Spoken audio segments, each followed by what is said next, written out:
Motor আছে এখন এর খরচা হয়েছে 2.5 লাখ টাকা। ঠিক আছে, 2.5 লাখ টাকা কি খালি এটার দাম? তোমরাই বলো।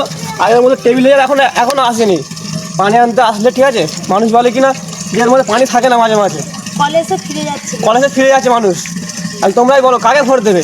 আবার কি বলছে যে ভোটের পরে ঠিক করবো। ভোটের পরে পারবে না তুমি আমাদেরকে। আগামী বছর কী বলছিলে যে এই ভোটের পর রাস্তাঘাট বানিয়ে দেবো, বানাতে পেরেছিলে? এখানে দাও, এখানে দেখো 2.5 লাখ টাকা। 2.5 লাখ টাকা মানে 40,000 টাকা ধরো এখানটায়। আর এই 2.5 লাখ টাকা খালি আমাদের এখান থেকে যে পানি আনতে যেত ঠিক আছে, তাদেরকে সবাইকে মানা করতো যে এখানে পানি আনতে কেউ যাবে না, কারণ এখানে এখনো তোমার টেবিল চেয়ার দেয়নি তোমাদের মেম্বার। ঠিক আছে, আমি মেম্বারকে জানাচ্ছি যে টেবিল চেয়ার দাওনি বলে আমরা পানি খেতে পারবো না।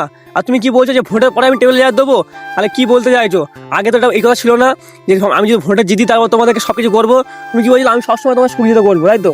সহযোগিতা এই করছো, সহযোগিতা তোমাকে করতে হতো তাহলে ভালোভাবে করবে, মানুষের সাথে 2 নম্বরই সহযোগিতা করবে না।